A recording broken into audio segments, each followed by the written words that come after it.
all over Britain, animals are being born, rearing the next generation. From goats like these to gorillas, from cats to cart horses. In zoos, on farms, in people's homes, and out in the wild. Nature makes sure that these animals arrive on time, and most of the time, in good health.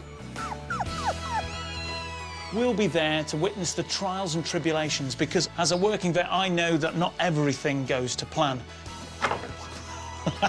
We'll be travelling all over the UK, following the stories of the births wherever they happen. And we'll share in the joy and the heartache of Britain's never-ending animal baby boom.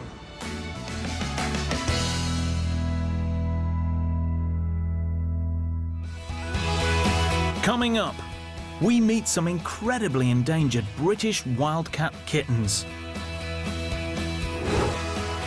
And we see a Shire horse foal taking its first clumsy steps. But first, we're here at the Wildlife Heritage Foundation in Kent. It's a fantastic place. It's not open to the public.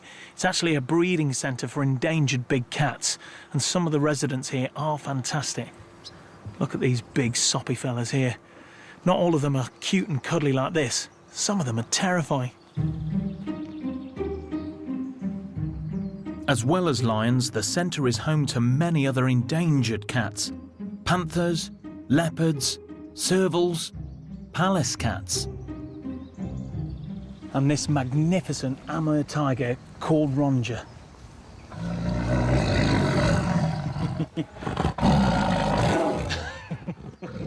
Ronger is due to give birth any day, and her cubs will be the first Amur tigers born in the centre. For the keepers, it's a very exciting time. This particular species, the Amur, where do they originally come from? Well, they come from the Russian Far East. Many years ago, they was called Siberian tigers, so it was easier to work out the location. This will be Ronger's first litter and will contribute to the dwindling population of these tigers. Over all the years, without doubt, it's the wildest tiger I've ever seen. We put her in the enclosure and she hit the fence, doing about 60 miles an hour, I should think, and actually broke her front teeth on the fence. That's how wild she was.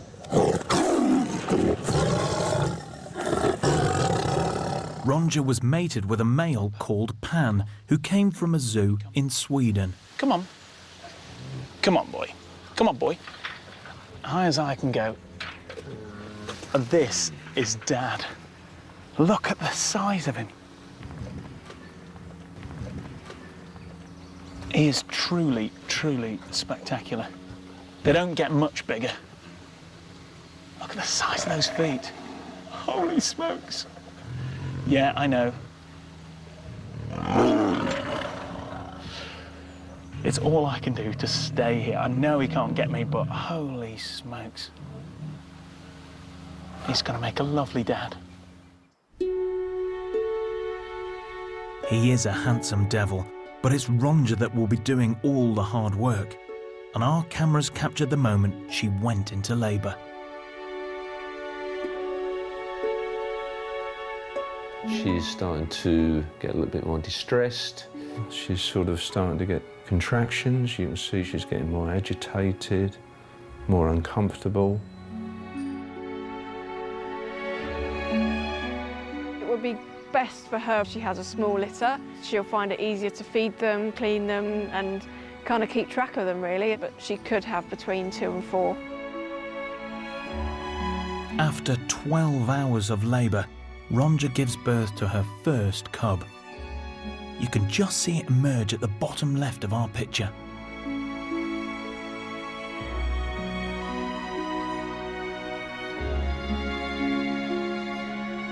The mother's really being busy now, stimulating that cub. Builds up a bonding as well. You know, the cub gets to know the smells as well as the mother. She's making sure that the cub is spotlessly clean. To me, this is excellent for a first-time mother, because I've known tigers give birth and basically walk away, just leave the cub. Ronger's taken to motherhood perfectly, and 40 minutes later, she gives birth to a second cub. The contractions appeared to sort of settle for a while, and then one of the cubs managed to get onto a teat and begin to feed, which actually then stimulates her to go back into labour. Ronja goes on to have a further 2 cubs. In the wild, if more than 2 cubs are born, they often don't survive, as mum wouldn't have enough milk. They need that first milk, they need that colostrum. This is what gives them the lifeblood, really. It's something that we cannot supplement.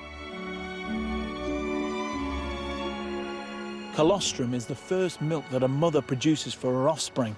It's full of antibodies, and these will pass through the gut wall and into the youngster's bloodstream. And there, they'll protect them against infectious diseases until the baby can develop an immune system of its own. This is why it's vital that they get this in their first meal. 3 of the cubs are looking lively and searching for milk. They're all born blind and are being guided by mum's smell and growling. One baby, however, isn't looking so alert. I'm a little bit concerned about the one that's left out. Doesn't seem so strong. 3 cubs are very busy, they're starting to get milk. The 4th cub, I'm not so sure about. The keepers watch on anxiously over the next few hours. The 4th cub is still struggling to find its way to its mother's milk. Now that is worrying, to see one on its own. The team have the difficult decision to make. Should they step in to help? Sometimes you can go in too quickly, upset the mother too much, and she wants to reject the cubs, or she picks up the wrong smells and thinks she's protecting the cubs by killing her own cubs. So in a way, it's one of those things, do you or don't you? What started out as an exciting day for Ronja and the keepers has now turned into an anxious wait. We'll find out how Ronja's little cub is getting on later in the show. But first, we're going to see the nearest thing that the UK has got to a tiger, up in the Highlands of Scotland. The Scottish wildcat is our only remaining native feline predator. No one seems to agree on how many are left in the wild, but numbers are low. Here in the middle of the spectacular Cairngorms, the Highland Wildlife Park houses some of these cats. So this is our adult female here. Her name is Susie, and she's 6 years old.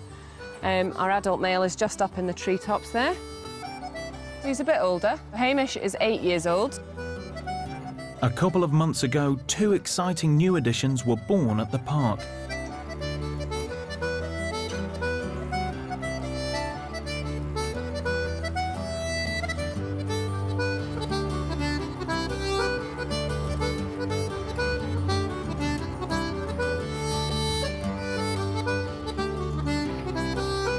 The kittens, named Brave and Merida, will play a vital role in the conservation of this historic Scottish species, also known as Highland tigers.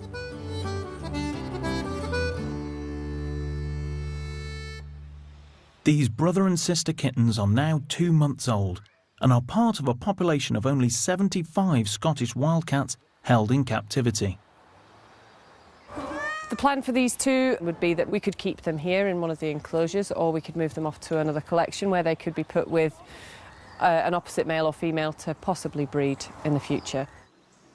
They might look just like moggies, but actually there's a good reason for that, and that's domestic cats and wildcats are very closely related, and in fact that's one of the problems. They interbreed in the wild, so we're not 100% sure how many true wildcats are still out there.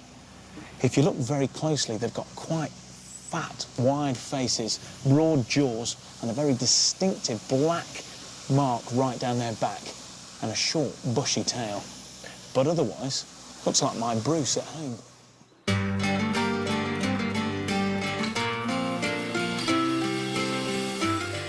This similarity makes counting the cats in the wild difficult, as conservationist Douglas Richardson has found out.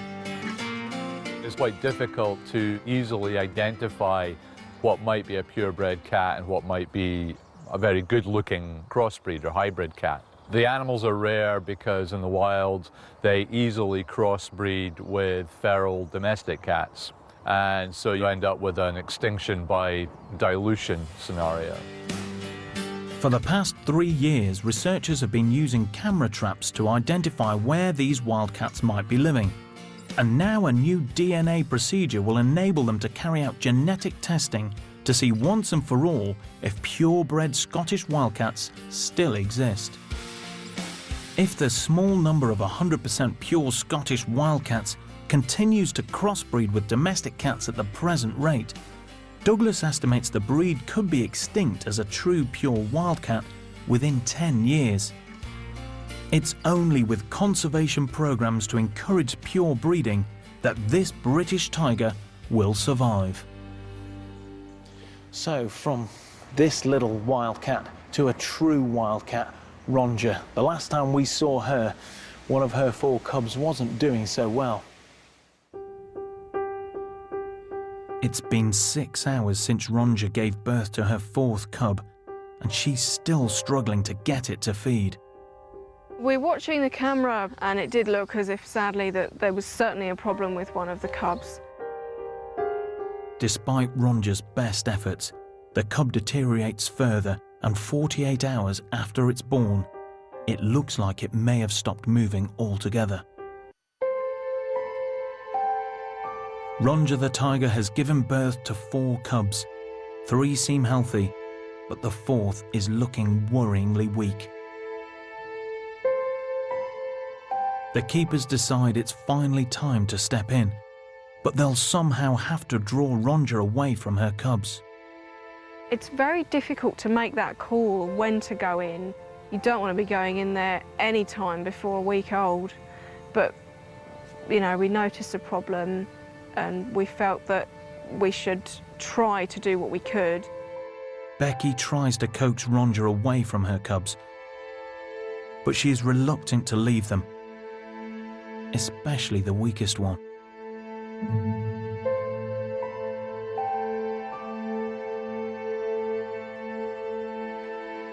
To our surprise, she actually came out. We went in, removed the cub. Sadly, it was dead. We took the opportunity to weigh them all to make sure that the remaining 3 were the right weight, and actually they were a good weight. They were 1.3 and 1.4 kilos each. Sadly, the little one that died was only 800 grams. Even though the team wears gloves so they don't leave their scent on the cubs, they're still worried Ronja might reject the remaining 3. But she settles back down to mothering straight away. If you'd have asked me a few months ago, I thought, I'm not sure about this cat. She's turned out to be one of the best mothers I've seen.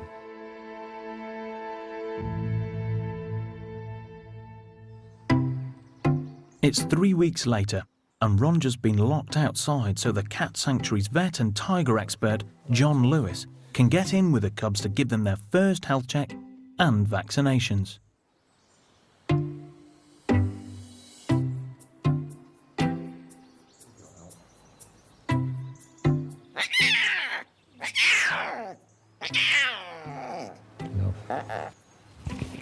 You're a bit noisy, aren't you? Never mind. Okay, no palate problem. No, you got 5. At the moment, I'm just looking for obvious abnormalities that can occur. They're not very common. So we're looking for damage to the palate, you know, cleft palates, or problems with the eyes, whether they've got a incorrect shape of the skull here, umbilical hernias. I'm just going to have a quick listen to the heart. All right.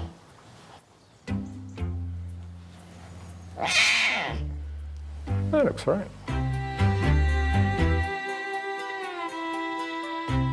Round balls of fluff with plenty of body fat on them. They've got plenty of opinions. They all have the right number of digits. They don't have any hernias. Their hearts all sound good. Okay, you're going to go just here. I feel the birth of these tigers is a lifeboat, and they're going to go out to other establishments around the world So there's lots of lifeboats that hopefully, if the opportunity ever arises, can go back to the wild. At 6 weeks, the cubs have been let out into the enclosure to explore with Mum.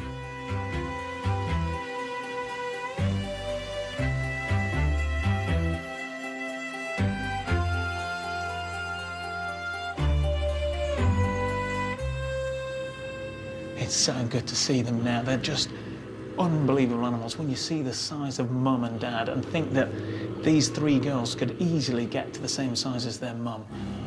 It's wonderful. It's been such a great experience to watch them grow. And I know it hasn't all been easy, but it's a brilliant outcome.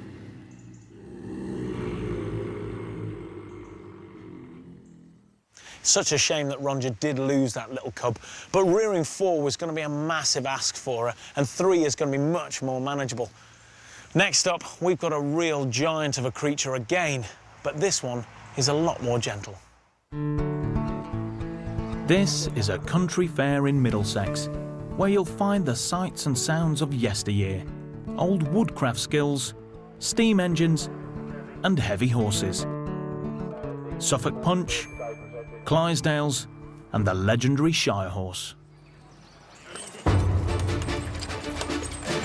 These heavy horses date back to medieval times and were bred to be big, strong, and capable of bearing a knight in full armour. Later, they were used on farms to draw ploughs and other agricultural equipment. Preparing his horses to show is Kenny Allison. Kenny is of the last generation to use horses on a farm as a boy, and he and his friends are keeping the traditions and skills alive for the love of these beautiful, gentle giants. Well, I always liked horses. When I was younger, we were working on horses all the time on the farm, and then when the tractors came out, I couldn't get away from them quick enough. Now I can't get enough of them. Kenny has bred the young foals that are here today too. That's a good chap. And he and his mates are giving a display of horse-drawn ploughing, just like he used to as a boy. The foals are on hand to see just what is in store for them in the future, getting them used to the sights and sounds of horses in harnesses. Years ago, they just brought them in and put the harness on them and give them a few whacks with something to make them do it right. You've just got to walk along with the other horse. It's not easy work because it hasn't been ploughed probably for over 70 years, but we're having a bit of fun.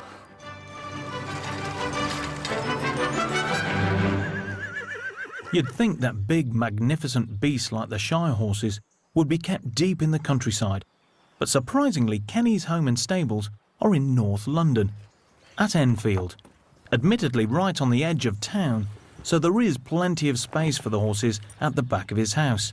And he has another mare, Crystal, who is due to have a foal very soon. Crystal there should be foaling in 3 to 4 weeks' time.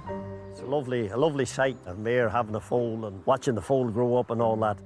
Crystal is an experienced mother and has had 2 foals in the past, but that was over 3 years ago. She'll be the last at Kenny's stable to give birth this year. Come on, Crystal. As the time for the birth draws near, Hugh brings Crystal down to a field by Kenny's house, so he can be on hand to help if he's needed. Kenny and Hugh's instincts were proved to be right, because that very same night, Crystal went into labour, at 1 o'clock in the morning, and we were there to catch it.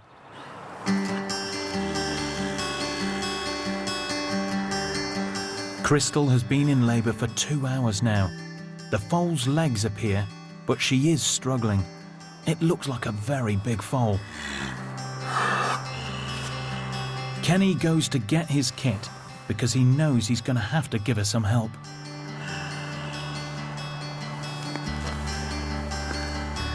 Crystal is obviously exhausted, and if the foal isn't delivered soon, both mother and baby could be in real trouble.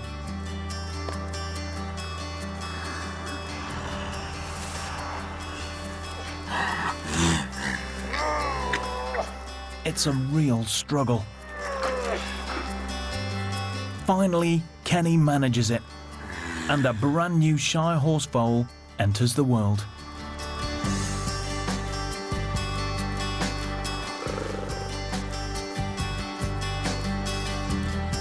It looks quite big, pretty big. She's done well. That's a girl, Crystal. That's a good girl. To protect her mother while she's giving birth, the foal's hooves are born soft.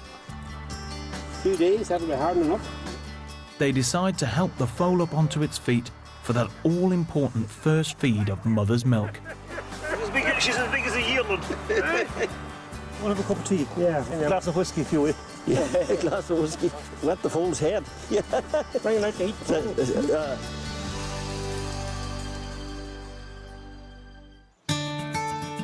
And after catching a few hours' sleep, Kenny is back to check on the foal. It's a female, just as he'd hoped. Oh, the new foal is doing very well. It's suckling and doing everything a new foal should be doing. Kenny turns out the newborn for her first day outside, watched by his grandchildren. Come on. The birth went very well. It was quite quick, and the foal was up in about 10 minutes. Nice one, isn't she? I have 8 grandchildren, and they're all picking away at names. They've come up with Jessica or Ennis, so it's going to be that name, whichever one of them it's going to be. And here she is at 8 weeks of age. Look at the size of her. They've decided to call her Ennis. And you can see that she's soft as a brush already. All that early training and socialisation has really paid off. She's a fantastic addition to the herd. Alan Titchmarsh and his top team of gardeners get busy next when they come to the rescue of the Dean family in the new series of Love Your Garden. And then it's an emotional trip back in time to uncover a brutal world of the working class in Secrets from the Workhouse, tonight at 9.